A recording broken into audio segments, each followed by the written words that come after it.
सभा की शोभा पंडित से होती है, कुल की शोभा कोई सत्पुत्र हो जाए घर में, उससे कुल की शोभा होती है। पृथ्वी की शोभा राजा से होती है, इस त्रिलोकी की शोभा भगवान विष्णु से है। और मंदिर की शोभा नित्योत्सवई मंदिरम, मंदिर की शोभा तब होती है जब उसमें नित्य उत्सव होते हैं। माँ का दोलोत्सव हो, स्थापना दिवस हो, नवरात्रि महोत्सव हो, देवी भागवत हो, शतचंडी हो, सहस्त्र चंडी हो। वो माँ अपने मणिद्वीप धाम को छोड़ करके मंदिर में बैठी हुई है, पत्थर की मूर्ति में। तुम्हारे दान पेटी के नोट गिनने के लिए नहीं बैठी है वो, कि किसने कितना दान चढ़ाया है, किसको कितना देना है, इसके लिए नहीं बैठी है वो। उसकी तो कृपा से उसके हाथों से रत्न झर रहे हैं, उसको तुम्हारे गले हुए नोटों की आवश्यकता नहीं है। उसको तो प्रसन्न उत्सव से किया जा सकता है।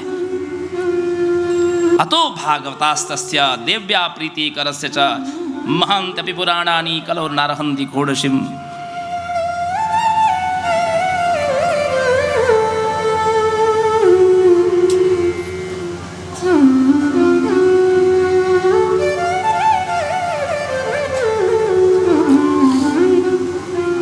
मुझे कई मंदिरों से कभी कभी गुप्त रूप से आमंत्रण भी प्राप्त हुआ, ये बात कहने की नहीं है,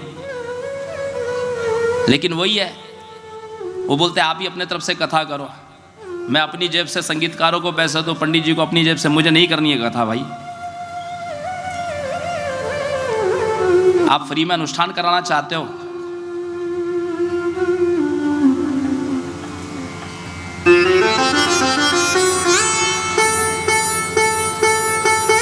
नित्योत्सवई मंदिरम, अपने आप में यह अद्वितीय है। आप सबको माता को प्रचार की आवश्यकता नहीं है माताओं सज्जनों, लेकिन आपको मां की स्तुति के रूप में, प्रशंसा के रूप में यह बात बतानी चाहिए लोगों को,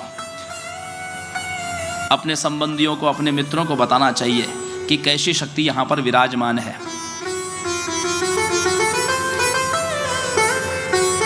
कि जो मनोरथ को पूर्ण करने वाली है। 5 मिनट खड़े रहो, 5 मिनट सामने खड़े रहो, देखो बात ना करे तो कहना, बात करती है।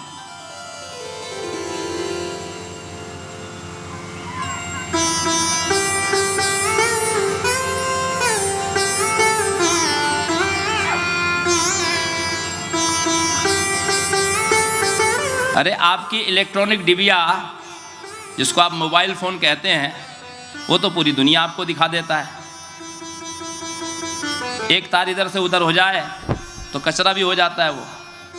जब उसमें सारी दुनिया हो सकती है, दुनिया से बात हो सकती है, तो जिसमें प्रतिष्ठा हुई है उससे आपकी बात नहीं हो सकती। जिसमें से मंत्र से प्रतिष्ठा हुई है, वैदिक विधि से, उससे तो साक्षात बात हो सकती है। पत्थर देखोगे तो पत्थर ही है, और माँ देखोगे तो पूरे संसार का राज आपके सामने खोल देगी।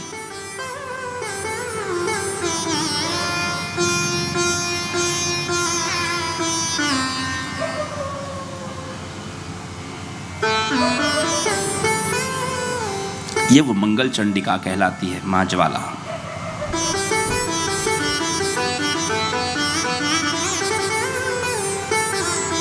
एक है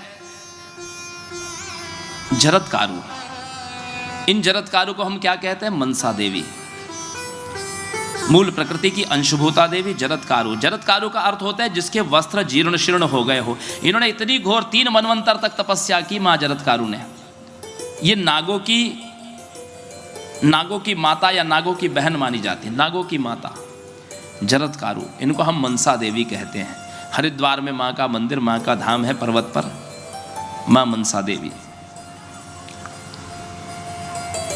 जरत्कारु नाम के एक मुनि थे, और उन्होंने, ये ब्रह्मा जी की मानसी कन्या है, इसलिए इनका नाम मनसा देवी है।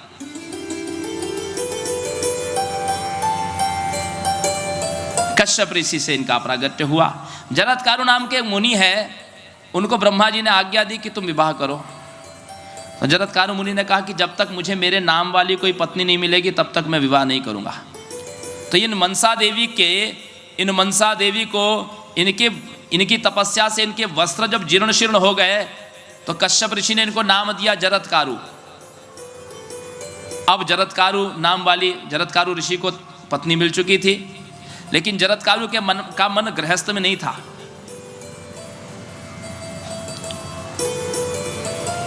उनके इनसे एक पुत्र हुए जिसका नाम था आस्तिक मुनि। जरत्कारु अब गृहस्थ आश्रम का त्याग करना चाहते थे। एक बार की बात है, जरत्कारु मुनि इन्हीं मनसा देवी के अंक में सिर रख करके विश्राम कर रहे थे। सूर्यास्त का समय हो चुका था, संध्या की बेला बीत रही थी। इन मनसा देवी ने विचार किया कि यदि काल का लोप हो गया तो कहीं मुनि को प्रत्यवाय न लगे, पाप दोष न लगे। इन्होंने इनको जगा दिया कि हे स्वामी, इन्हीं के गोद में सिर रखकर सो रहे थे जरत्कारु मुनि, इन्होंने जगा दिया। जागने पर मुनि क्रोधित हो गए कि तुमने मेरी निद्रा भंग कर दी, मैं इसी क्षण तुम्हारा त्याग। उनको बहाना चाहिए था।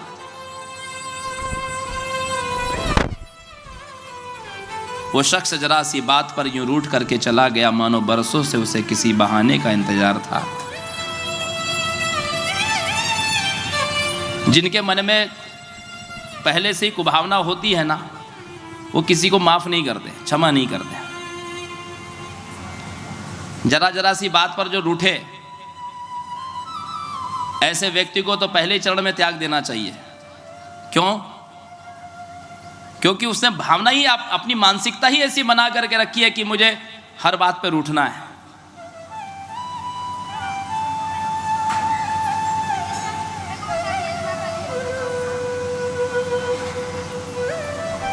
क्षमा की भावना होनी चाहिए। जरत्कारु मुनि ने जब जरत्कारु का त्याग कर दिया तो अपने पुत्र आस्तिक को लेकर के पाताल में चली गई। नागों ने इनका संरक्षण किया। ये नागों की माता कहलाई है।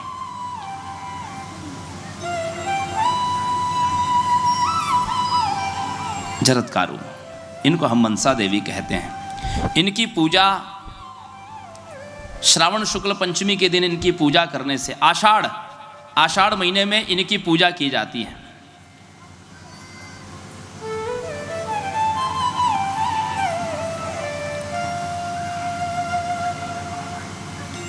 आषाढ़ शुक्ल पंचमी के दिन इनकी पूजा की जाती है।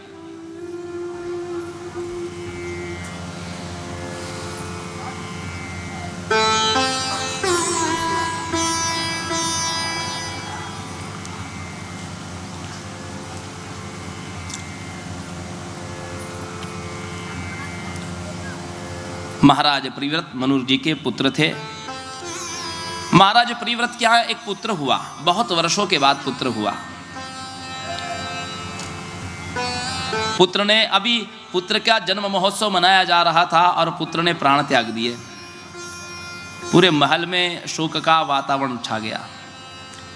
महाराज प्रिव्रत अपने उस मृत शिशु को गोद में उठा करके, मृत शिशु को गोद में ले जा करके श्मशान में गड़ाने जा रहे थे।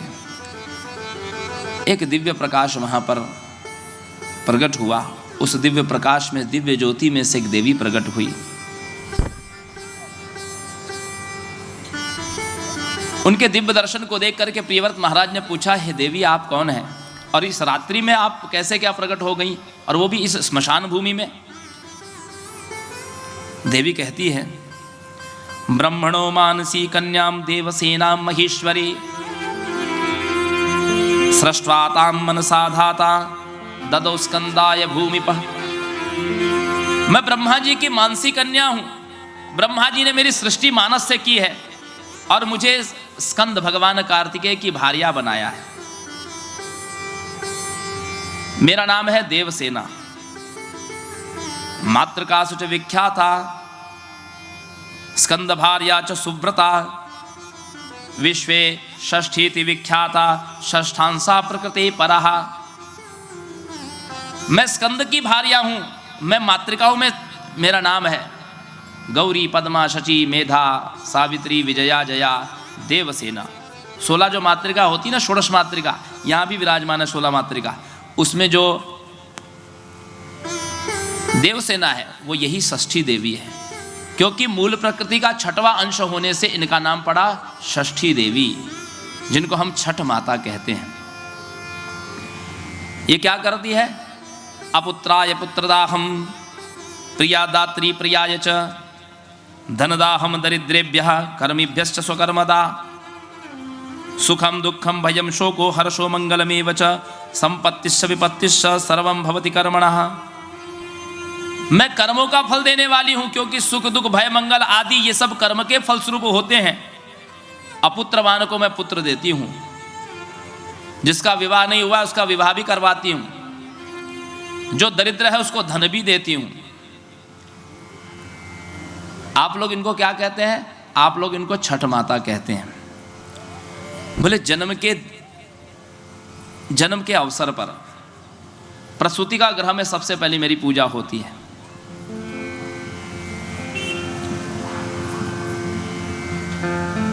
बच्चे का जब जन्म होता है ना, तो जन्म से छठे दिन इन्हीं षष्ठी देवी के नाम से दीपक रखते हैं लोग प्रसूति का गृह में। कोई बच्चा यदि ज़्यादा चतुराई भरी बात करे ना, तो उसकी माँ कहती है तू ही तो मुझे छठी का दीपक दिखाया था, कहती है ना माँ। तो ये षष्ठी देवी हैं।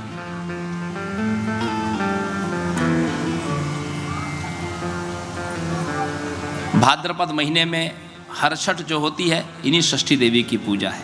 जन्म से 21वें दिन, 12वें दिन, छठे दिन या जन्म के दिन प्रसूति का गृह में इनकी पूजा की जाती है, छठ माता की।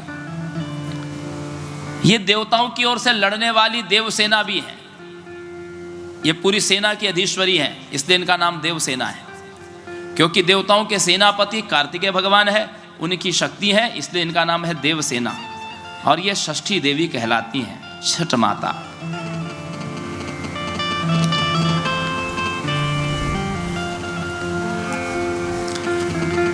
माताओं सज्जनों,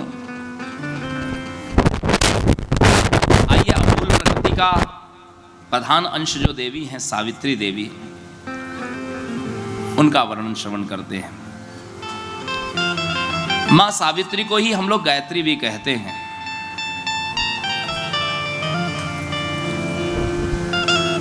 सवितुश्च अधिदेवी सावित्री सा प्रकीर्तिता। सविता माना सूर्य की अधिष्ठात्री देवी होने से इनको हम सावित्री कहते हैं।